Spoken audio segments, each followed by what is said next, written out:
Okay, picture this. You're reading an article, and you stumble across a word you have literally never seen before in your entire life. Let's say the word is ubiquitous. You look up the definition, think to yourself, neat word, and you move on. But then, things get weird. Within 24 hours, someone on a talk show drops it in conversation. Then, bam, it's in a text message from a friend. Later that day, you see it printed right there on the chalkboard at your local coffee shop. I mean, what are the odds of that? It feels entirely uncanny, right? You almost can't help but wonder, is the universe suddenly trying to send you a sign? Is this fate? Like, is there some sort of hidden cosmic message just waiting for you to decode it? Well, no. Actually, scratch that. It's a hard no. The universe is not secretly conspiring with your barista and your best friend. What you are actually experiencing is one of the strangest, most universal quirks of human perception.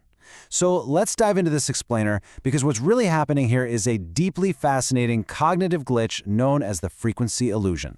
Part 1. A bizarre origin story. From militants to psychology textbooks. To truly get how this illusion works, we first have to look at its wildly unexpected history. Because, strangely enough, this psychological phenomenon wasn't originally named by a scientist in a pristine lab. The term actually comes from a 1970s West German militant group called the Baader-Meinhof gang. The jump to science didn't even happen until 1994, and it started as a total inside joke. A guy named Terry Mullen wrote a letter to his local paper, the St. Paul Pioneer Press in Minnesota. He described this super weird coincidence where, after hearing the phrase Baader-Meinhof for the very first time, he suddenly saw it twice more within 24 hours. Readers instantly wrote back like, "No way, that exact same thing happens to me all the time." The whole thing snowballed. People dubbed it the Baader-Meinhof Phenomenon, and the name just stuck. It took over a decade, until 2005, for Stanford linguist Arnold Zwicky to finally give it the formal scientific label we use today, the frequency illusion. Part 2. How your brain filters reality. Unmasking the illusion. So yeah, the militant group has absolutely nothing to do with the actual science, but the name perfectly captures the sheer randomness of the experience. To see what's really going on, we have to pull back the curtain on cognitive science and see how your brain actively edits reality every single second. See, your brain is constantly bombarded by an incomprehensible amount of sensory data. It's way too much to process, so to survive, it has to filter out the noise. And this illusion, it's basically a 1-2 cognitive punch. First up, we have selective attention. When a piece of information becomes newly relevant to you, your brain suddenly reclassifies it as important. Then, step 2, confirmation bias kicks in. Your brain unconsciously goes on the hunt for that new concept, lighting up every single time it spots it, while completely ignoring the thousands of times it doesn't. Now, we need to make a really quick, crucial distinction here, drawing on some great insights from how stuff works. The frequency illusion almost always triggers a sidekick effect called the recency illusion. This is basically the totally mistaken belief that just because you notice something for the first time, it must be a brand new thing in the world. But it isn't. The word ubiquitous was always there. Your brain just wasn't flagging it for your conscious awareness until today. To put into perspective just how dramatic the shift in your attention is, think about shopping for a car. Let's say you finally settle on getting a red Honda Civic. Before you made that personal choice, red Civics were just part of the massive 95% of background data that your brain totally tuned out. You probably passed dozens of them on the highway without even blinking. But the exact second you make that decision, boom, they enter that tiny 5% sliver of your active focus. Suddenly, they're parked everywhere. The number of cars didn't change at all, only your attention did. Part 3. The phenomenon in the wild. Beyond the red Honda Civic. But here's where it gets really fascinating. This phenomenon extends way beyond just spotting cars or learning a new vocabulary word. Let's look at how this illusion operates in the wild, shaping incredibly high-stakes environments. Because this isn't just a quirky personal experience, it fundamentally alters massive professional landscapes. It inflates what corporate leaders think is important. It totally shifts brand awareness for consumers, and it even skews how medical professionals and researchers track patient symptoms. Let's break down exactly how this plays out across different sectors. According to researchers at Scribber, during the height of COVID-19, people who started looking up chilblains, which are those swollen, discolored toes, suddenly fell under the illusion that these two conditions co-occurred all the time, simply because they were primed to notice that specific pairing.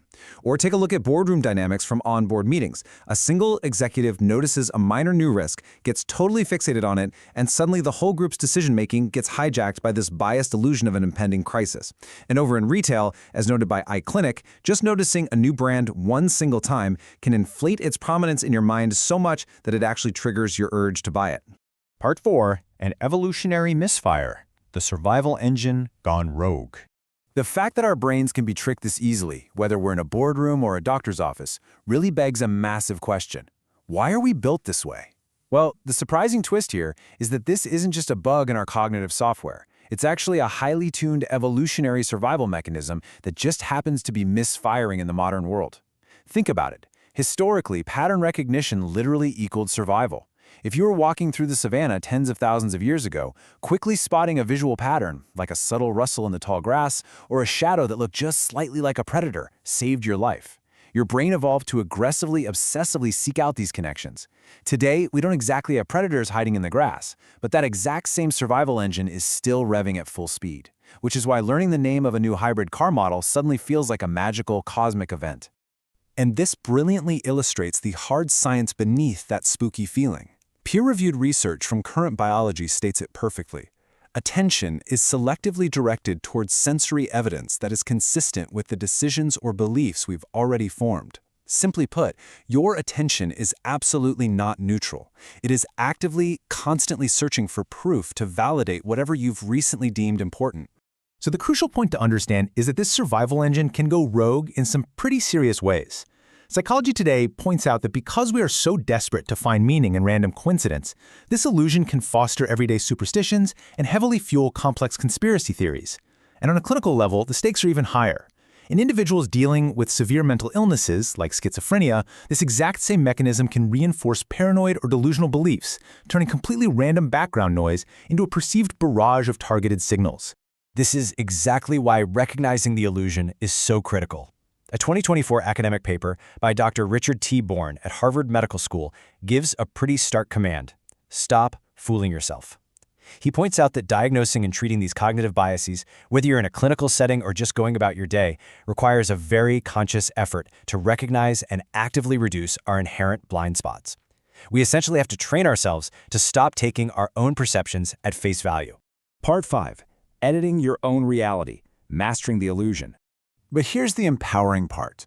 Once you truly understand that your brain is playing this trick on you, you don't have to just be a passive victim of the frequency illusion. You can actually hijack this cognitive glitch and use it to your advantage. To take control of this, you first have to accept one fundamental reality.